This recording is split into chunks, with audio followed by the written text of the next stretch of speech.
네, 라이언 투자자분들과 함께 공감하고 소통하는 방송 오마이 주식의 이해수입니다. 저희 방송은 여러분들의 참여로 이루어지고 있는 방송입니다. 참여하실 수 있는 방법 알려드릴게요. 유튜브 검색창에 한국경제TV를 입력하시면 라이브방이 2개가 나옵니다. 그중에서 오마이 주식 라이브방으로 들어오시면 되고요. 또 페이스북 검색창에 한국경제TV 오마이 주식을 한꺼번에 입력하시면 종목 상담방, 채팅방에 들어오실 수 있습니다. 들어오셔서 여러분들 시장 관련된 전반적인 질문들, 또 종목 관련된 궁금한 점들 올려주시면 전문가님과 함께 실시간으로 상담 해결 도와드리고 있으니까요. 여러분들의 많은 참여 기다리고 있겠습니다. 자, 수요일장이 마감이 됐습니다. 오늘 함께 해주실 분 소개해드릴게요. 매주 수요일 와우넷 한옥석 파트너와 함께하고 있습니다. 어서 오세요. 네, 반갑습니다. 네, 오늘 애플이 실적 발표 후 시간 외 거래에서 상승세를 보이면서 또 미중 무역 협상 관련해서 문우신 장관이 진전이 있다라는 발언이 나오면서 네, 우리 그렇죠. 시장 좀 상승세를 보이더니 막판으로 갈수록 좀 지수가 크게 좀 오름세를 보이는 모습을 보였어요. 그렇죠. 그리고 또 외국인이 대량 매수를 하면서 오늘까지 5거래일 연속 좀 사자 행진을 이어가는 모습을 보였는데요. 자, 드디어 2200포인트를 회복을 했습니다. 자, 연휴 전에 이렇게 좋아도 될까 싶은 마음이 드는데요. 오늘 시장 좀 어떻게 보셨나요? 보통 이제 연휴가 있으면은 그 이전에 올라가면은 연휴를 쉬거나 좀 조정을 받는 그런 경향이 좀 있습니다. 물론 조정받고 다시 또 올라가겠지만요. 만약 연휴 이전에 일단 빠졌다면은 또 연휴를 쉬고 나면 또 올라가는 경우가 많고 이제 그런 상태라고 봐야 되는데 지금 현재 이렇게 올라가고 있다면은 연휴 이후에 좀 조정을 좀 거쳤다가 또 가지 않을까 하는 이런 생각도 우리가 가져봅니다. 어쨌든 오늘 지수가 아침에는 일단 미국 기업들의 어떤 실적 둔화 이야기가 나오면서 일단 주가가 떨어졌다가 결국은 또 막판에 일단 급등하면서 종가가 고가로 이어지는 이러한 이제 전략 구강의 전형적인 강세장의 모습을 갖다가 띄고 있다 이렇게 봐야 되겠습니다. 코스피도 그렇고 코스닥도 그렇고 시장을 탓할 것이 없는 그런 모습이 아닌가 싶습니다. 다만 이제 시장의 성격상으로 봤을 때 역시 시가총액 비중이 높은 종목들이 장을 주도하고 있다 이렇게 봐야 될 것 같고요. 시가총액 비중이 낮은 종목들은 상승의 대열에 합류하기가 어렵다. 또 상승을 하더라도 상승 탄력도가 그렇게 크지 않다. 그러다 보니까 우리 투자자분들은 그야말로 수익을 내기가 쉽지 않은 그런 모습이 아닌가 하는 생각 듭니다. 역시 외국인들이 주도했습니다. 외국인들만 사고 개인과 기관 투자자들은 파는 이러한 양상을 띠고 있다는 것을 알 수 있겠고요. 그래서 결국은 이제 개인 투자가들은 또 많이 샀기 때문에 어느 정도 회복을 하고 있는 그런 과정에 있지만 기관 투자가들은 저점에서 많이 팔고 있는 상태이기 때문에 좀 좋은 성과를 내기가 좀 어렵지 않겠는가 하는 생각이 들기도 합니다. 어쨌든 시장을 방해하는 것은 기관이고 일단은 주도하는 쪽은 외국인이다는 점에서 의미가 있다 이렇게 봐야 되겠습니다. 한국 정권시장에 대해서 저평가를 갖다가 일단은 수익으로 연결시키고자 하는 그런 외국인들의 의지가 담겼다 이렇게 한마디로 말씀을 드릴 수가 있겠습니다.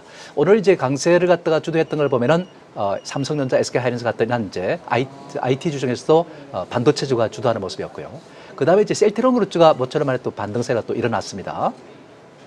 그리고 포스코가 우리 실적 발표를 갖다 좋게 하면서 급등하는 양상을 띄웠고요. 그 다음에 LG생활건강도 역시 강세를 갖다 보이는 이런 양상을 띄면서 올라가는 양상을 띄고 있습니다. 어쨌든 시가총액에서 이렇게 이제 올라가는 종목들이 많다는 것은 그만큼 지수에 대한 영향이 크다는 것을 알 수 있겠죠. 그리고 이런 몇몇 종목들이 올라가는 것이 나머지는 좀 좋지 않다는 점도 우리가 참고하셔야 될 것 같고요. 그 다음에 코스닥 시장에서도 일단 셀트리온 헬스케어가 시가총액 1인데 이것이 이제 상을 주도하면서 또 상세가 이어지는 그런 모습이 이게 올라가면 이제 다른 일단은 제약 바이오주도 좀 안정을 찾겠죠. 그러다 보니까 이제 지수 관련주가 이렇게 안정을 찾으면서 상승가 이어지는 것인데 오늘 이제 테마별로 이렇게 우리가 보면은 어떤 것이 이제 상승을 갖다가 잘 했냐면은 역시 이제 정부에서 24조 일단은 지역 균형 발전 이제 투자 SOC 투자라 볼 수 있겠고 경기 부양책이라 볼 수 있겠죠. 이런 투자를 하면서 그거와 관련돼 있는 토목 관련주 그 다음에 또 이제 중요한 건 시멘트 관련주 같은 이러한 종목들이 강세를 보였다는 것을 알 수 있겠고요. 그 다음에 또 한 가지 이제 주목할 만한 것은 역시 IT 중에서도 삼성전자 그 다음에 이제 SK하이닉스가 강세를 보이다 보니까 이 반도체 장비 소재 관련주가 오늘 또 강세를 갖다 보이는 것도 하나의 특징이었고요. 그동안에 많이 올라왔던 그러한 이제 숫자 관련주는 제가 이렇게 지난번에 말씀을 제시해 드렸죠. 관심주로서. 그런 종목들은 일단 오늘 조정폭이 좀 깊었습니다. 많이 올랐기 때문에 쉬어야 되겠죠. 그죠? 그리고 이제 소외된 종목들이 좀 올라가기도 하고 이런 과정이 아닌가 하는 생각 듭니다. 어쨌든 오늘과 내일 그러니까 30일과 31일 무역 전쟁을 갖다가 종결시키기 위한 이제 고위급 회담이 이제 뉴욕에서 열리게 됩니다. 거기서 일단 어떤 결과가 나오느냐에 따라서 일단 시장의 또 진로가 또 달라질 수도 있다 이렇게 우리가 봐야 될 것 같습니다. 결코 만만치 않을 것으로 이렇게 예상이 되고 있는데 그 상황을 갖다가 한번 보면서 또 시장도 반영하지 않을까 하는 생각 듭니다. 이번을 보면서 우리가 잘 대응해야 되겠다는 생각이 듭니다.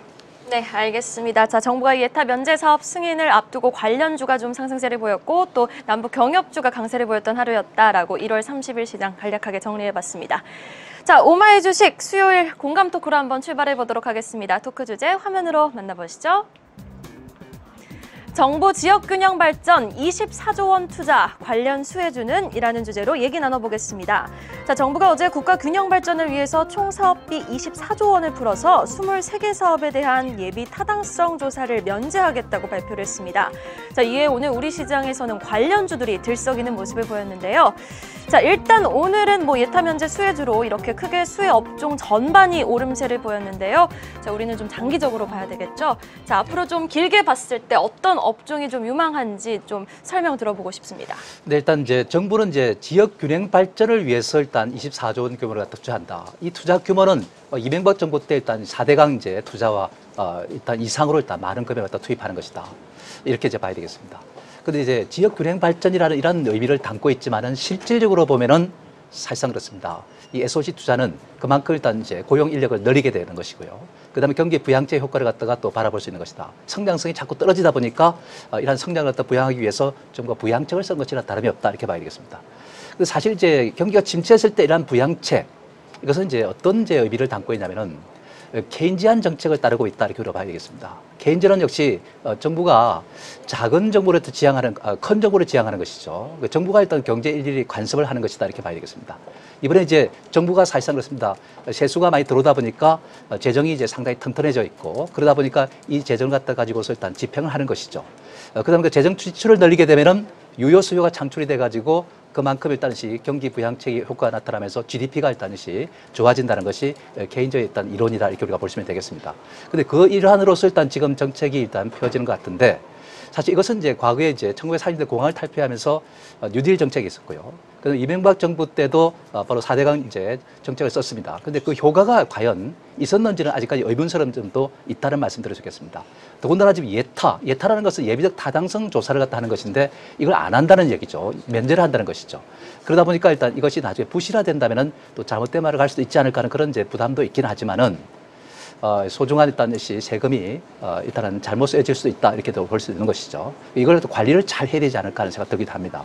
어쨌든 정부의 경기 부양책 의지가 확인됐다 이렇게 봐야 되겠죠. 자, 그렇게 된다면 이제 어떤 종목들이 수혜를 볼게 될 것인가? 이 내용을 들여다보면은 약 83%가 SOC 투자와 관련한 사업이다 이렇게 보시면 되겠습니다. 그리고 SOC 사업은 가장 경기 부양책 효과가 또 큰 이제 사업이다 이렇게 우리가 보시면 될 것 같고요. 자, 그런 관점에서 우리가 본다면은 이 내용에서 SOC 투자에 집중됐다면은 또 그 내용을 들여다보면은 하나같이 도로, 철도 이런 것들이 이제 유통 이런 것들이 주로 이루고 있다는 것을 알 수 있습니다. 이런 것들은 이제 우리가 본다면은 그와 관련된 것들이 건설과 관련해서는 토목이라면은 이제 각 기업들 중에서 건설회사 중에서 토목 비중이 한 60, 70% 이렇게 차지하는 종목들이 많습니다. 예를 들면 난광, 토금 같은 것도 약 한 토목 비중이 68% 내지 69% 차지하고 있단 말입니다. 이런 종목들은 이제 그만큼 효과가 크다는 얘기죠.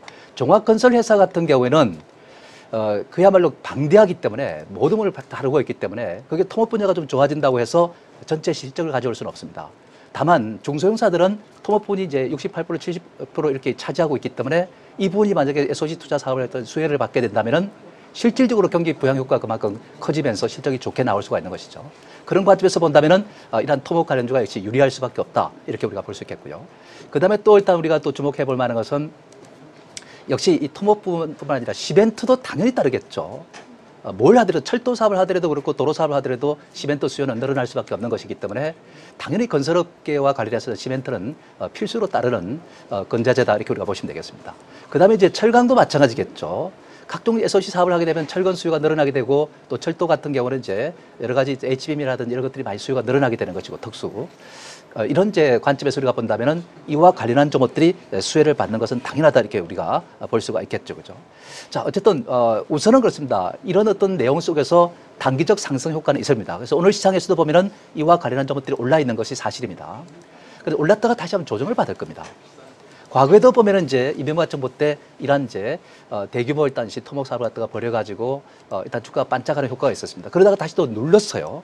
그러다가 또 조정을 받다가 다시 한번 또 올라가는 성향이 있었는데 지금도 마찬가지로 그런 관점에서 한번 이해하는 것이 좋지 않을까 하는 생각이 들고 길게 봐서 좋을 수 있고 단기적으로 또 반짝 효과는 있는 것이고 뭐 이렇게 보는 것이 타당할 것 같습니다.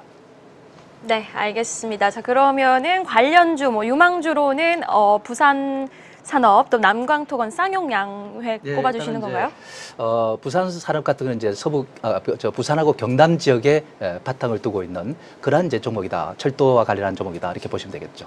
또 레비콘 관련주고. 그 다음에 이제 또 중요한 것은 쌍용양회 같은 경우는 시멘트 관련주니까 뭐 전국구로 일단 볼 수 있는 것이고요. 남광토건 같은 경우는 이제 아까도 말씀드렸지만은 67~8%가 사실상 이제 토목 부분을 갖다가 일단 다루고 있는 상태이기 때문에 바로 난광토건 같은 것도 일단 수혜주 중에 하나가 될 수 있다. 이 밖에도 뭐 여러 종목들이 있겠지만은 이것이 어쩌면 있지 않습니까? 북한도 철도 뭐 이야기가 나왔었지 않습니까? 남북 경협과 관련해 또 연계가 되어 있다 보니까 이런 것들이 이제 겹치는 이제 중복성을 띠고 있습니다.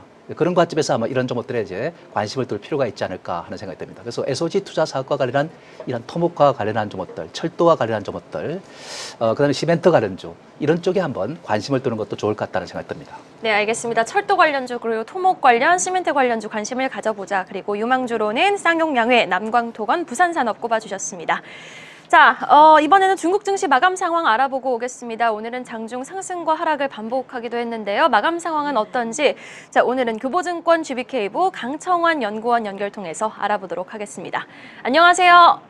네, 안녕하세요. 네, 중국 증시 마감 상황 전해주시죠.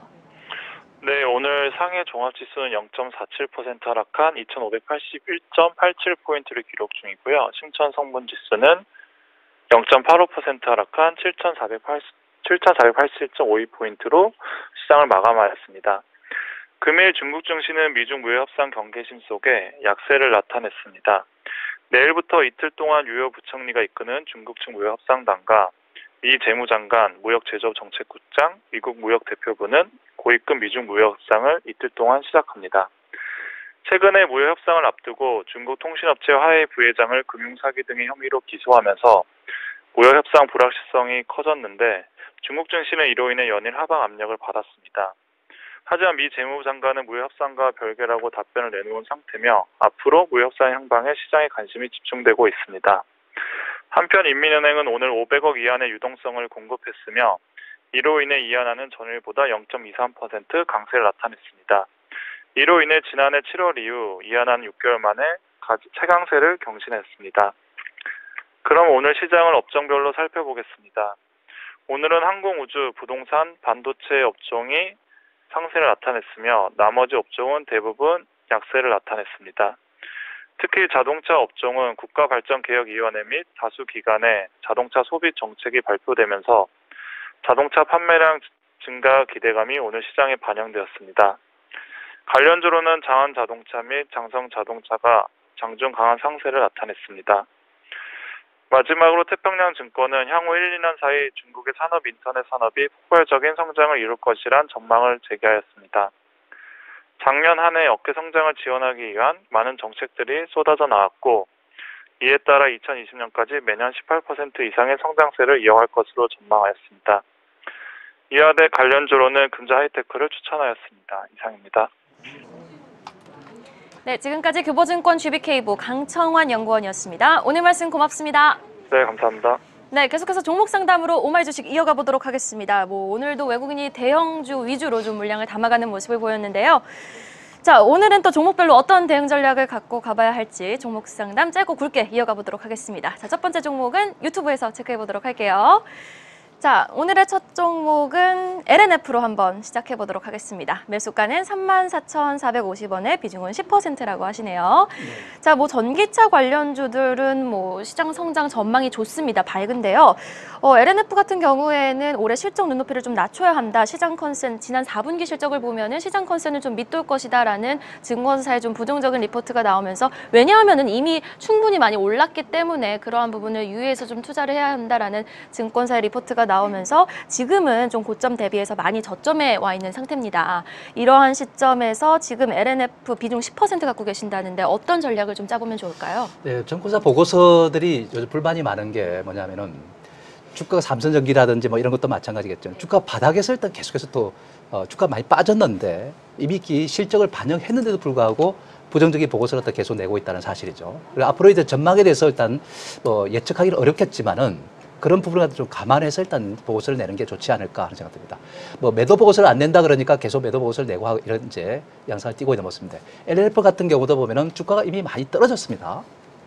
그리고 앞으로 미래를 갖다 이렇게 내다보면은 내년이 이제 중국에서 자동차, 전기차 에 대해서 보조금을 갖다가 배제하지 않습니까? 그렇게 되면 또 전기차 시장이 또 확대될 것이고 또 이러한 어떤 2차 전지도 수요가 그만큼 늘어날 수밖에 없는 상태가 되는 것이고 그렇게 좀 먼 안목에서 본다면 지금 주가는 지난번에 많이 올랐다가 이제 조정했다 많이 받았지 않습니까? 바닥권에 와 있는 겁니다.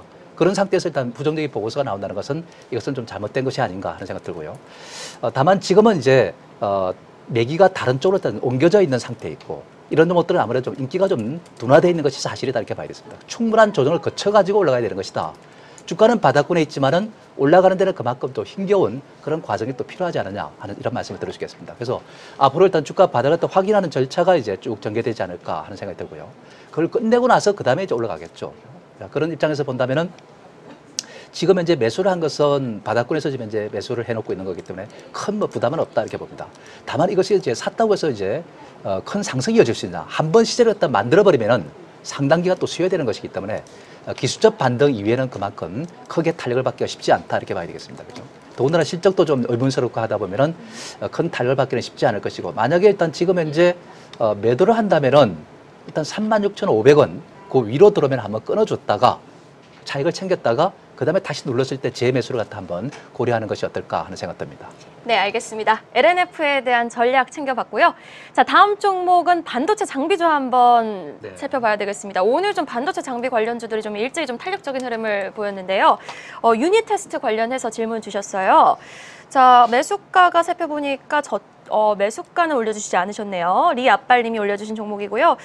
유닛 테스트 확인해보니까 저점 대비해서 무려 40%나 올랐습니다. 반도체 장비주들 최근 흐름 너무 좋은데요. 어디까지 더 올라갈 수 있을까요? 라는 질문을 주셨어요. 이게 이분이 지금 매수를 하셨는지 아니면 관심주로 지금 살펴보고 계시는지는 모르겠습니다. 하지만 반도체 장비주들 최근 흐름 너무 좋고 지금이 매수의 기회로 삼을 수 있는지 늦지 않았는지 이 부분이 좀 궁금하신 것 같은데 어떻게 보시는지 좀 궁금합니다. 일단은 뭐 유닛 테스트는 뭐 소문난 종목입니다. 사실 실적이 굉장히 좋은 종목이다 이렇게 보시면 되겠습니다. 그러다 보니까 주가가 올라가는 것은 당연하다 이렇게 봐야 되겠죠. 특히나 지금 이제 삼성전자, SK 하이닉스 같은 이런 종목들이 지금 현재 시장의 어떤 주도권을 같은 행사하면서 잘 탄력을 받고 있지 않습니까? 그럼 대형 그 반도체들이 올라가면은 그다음에 중소형 이제 부품 소재 관련주도 올라갈 수 있는 것이죠. 장비 소재, 장비 부품주도 올라갈 수 있는 것입니다. 그런 관점에서 본다면 유닛 테스트는 역시 당연히 또 상승세를 갖다 이어가야 될 그런 상태다 이렇게 봐야겠습니다.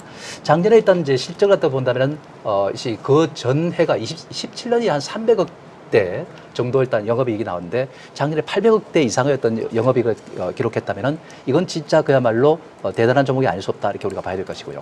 또 부채도 그렇게 많지도 않아요. 유보율은 상당히 높아지고 이익을 많이 나니까 이런 관점에서 본다면 자꾸 유보금이 쌓이고 있는 거죠, 그죠? 이런 이제 종목들을 갖다가 접하기가 참 쉽지가 않습니다. 요즘 장세에서는 그만큼 일단 이 유닛 테스트는 좋은 의미로 우리가 볼 수 있지 않을까 싶고요. 최근에 이러한 점을 갖다 감안해서 기관 투자가들이 매수에 들어오고 있는 상태에 있고 그 매수에 의해서 주가가 이제 탄력을 받고 있는 것인데 다만 아무리 그렇다 하더라도 주가는 한계가 있는 것이 맞다. 지난해 그렇게 실적이 좋았다면 올해도 계속해서 성장성을 유지할 수 있느냐 이런 걸 우리가 따져본다면은. 올해는 그렇게 탄력을 갖다 실적의 어떤 성장성이 그렇게 강화되기는 쉽지가 않을 것이다 이렇게 봐야 되겠죠, 그죠? 그래서 일단 제가 볼 때는 이 종목은 단기적으로 우리가 본다면은 15,000원이 이제 고비가 되지 않을까 하는 생각됩니다. 거기서 하면 또 쉬었다가 올라가더라도 가야 되지 않을까. 기술적인 하나의 마디가 15,000원 심지어 저항선이다 이렇게 보시면 될 것 같습니다. 거기서는 한번 끊어주고 그다음에 다시 한 12,000원, 2,000원에서 3,000원 사이에 들어왔을 때.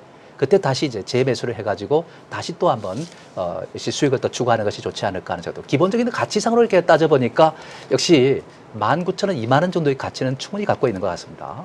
조정을 받고 나서 다시 이제 갈 때 거기까지 한번 노리는 게 어떨까 하는 생각도 들고 일단 15,000원 선에서는 한번 끊는 게 바람직하다 이렇게 보시면 되겠습니다.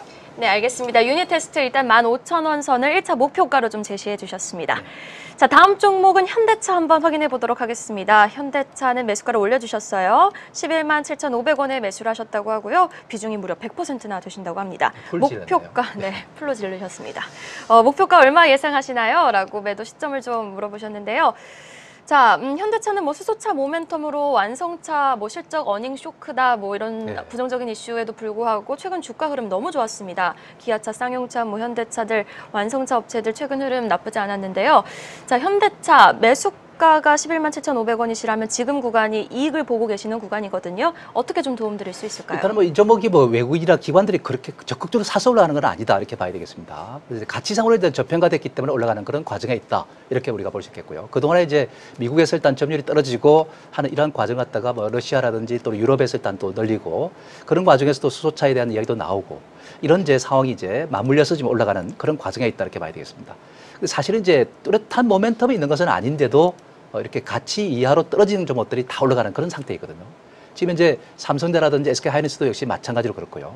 그다음에 이제 이 현대차 그룹도 마찬가지고 뭐 이런 이제 상태인데 어쨌든 주가적으로 올라가기는 갈 것 같습니다.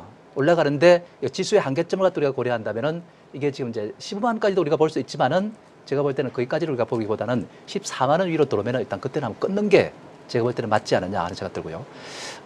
당장 현대차가 무슨 뭐 판매가 고가 늘어나거나 그렇지는 않을 것 같습니다. 지금 현재 상태는 최근에 일단 출시된 그런 이제 자동차 일단 매출에 대한 기대감이 높아지다 보니까 올라가는 것인데 14만 원 정도 거기서는 한번 끊는 게 맞지 않느냐 하는 생각 듭니다. 그리고 그 이상 제가 올라가기는 쉽지가 않을 것 같다는 생각이 듭니다. 그럼 지금도 수익 구간에 와 계시지만 14만 원 선까지 좀 목표가를 높여 잡아도 되겠다라는 말씀이신가요? 그렇다고 저는 보고 있습니다. 네, 알겠습니다. 자, 14만 원 목표가 잡아주셨고요. 자, 오늘 종목 상담은 현대차까지 살펴보도록 하겠습니다. 저희 못다한 상담 4시 30분까지 이어지고 있으니까요. 여러분들의 많은 참여 기다리고 있겠습니다. 자, 마무리해보도록 하겠습니다. 뭐 예상과 다르게 1월 우리 시장 너무 잘 가지고 있습니다. 자, 이번 주 뭐 미중 무역 협상도 남아있고 FOMC 회의도 남아있고 미국들의 산적한 실적 발표도 남아있는데요. 자, 내일장 설날 연휴를 앞두고 어떻게 좀 예상하고 계신가요? 네, 일단은 이제 수익이 많이 난 종목들은 설 직전에 가서 한번 조금 수익을 갖다 실현해 주는 것도 좋을 것 같다. 물론 종목에 따라 차이는 있겠지만은 그렇게 하고 그다음에 설 이후에 좀 조정을 더 거쳤을 때 재배수하는 것도 어떨까 하는 이런 이제 말씀드리고 제가 볼 때는 이제 이 지금 미국과 중국 간의 있던 무역 회담은 그렇게 성공적이다 이렇게 평가를 할 수 없을 것 같아요. 일단 결론적으로 일단 예측을 한다면 그렇습니다. 그렇기 때문에 또 거기에 대한 부담감도 있고 하는 거니까 일단은 이기는 것은 챙겨주고 그다음에 또 일단 챙겼다가 그다음에 또 조정을 받았을 때 재배수하는 이러한 전략으로 가는 것도 좋지 않을까 하는 그런 말씀을 드릴 수 있겠습니다. 그리고 또 중요한 것은 지금 현재 몇몇 종목들이 가는 것이지 절대 다수는 잘 못 갑니다. 그러다 보니까 수익이 잘 안 나오는 분들이 많을 것 같습니다. 그런 상태에 좀 이제 많이 심적으로 좀 위축돼 있을 텐데 지금 이제 우리가 주식을 살려면 소외되지 않고 살려면은 1차 상승한 후에 조정을 쭉 거친 후에 그다음에 다시 2차 상승의 초입 단계에 들어갈 때 그때 개인들이 팔고 외국과 기관들 중에서 매수를 강화하면서 거래가 많이 늘어나는 것들 이런 것들을 갖다 매수하는 것이 좀 바람직하지 않을까 하는 말씀을 드릴 수 있겠습니다. 2차 상승 초입 단계 할 때 이런 이제 종목들을 갖다 선택하는 게 좋을 것 같고 바닥에서 막 갑자기 푹 뛰는 종목들은 파는 데 신경 써야 됩니다. 호재가 있어서 올라가는 종목들은 호재 칠 때 그때 강하게 올라가면 때리는 게 중요할 것이고 호재 없이 올라가는 것들은 좀 꾸준하게 유지하는 것이 맞다. 우리가 갭이론 중에서 보면은 호재가 있을 때 이제 주가 올라가는 것을 갖다가 갭, 보통 갭이라고 그러는데 이때는 개인 투자리 사는 겁니다. 그때는 이제 돌아올 파이가 적기 때문에 반짝할 때 팔아주는 것이 맞고 호재가 없이 올라가는 것은 개인들이 매수한 것이 아니기 때문에 지속성이 있다 이렇게 보시면 되겠죠. 그런 것들은 좀 꾸준하게 나가는 게 좋을 것 같고요. 가능한 한 이 메이저들이 매수하는 종목에 포커스를 맞추고 가는 것이 소외되지 않을 것이다 이렇게 보는 것이고 실적 시즌에 들어와 있는데 이 실적 시즌에서 실적이 예상치보다 안 좋아지는 종목도 있을 수 있습니다. 그런 종목들 우리가 경계를 해주는 것이 맞겠다는 생각 듭니다. 네, 알겠습니다. 지금까지 와우넷 한옥석 파트너였습니다. 오늘 말씀 고맙습니다.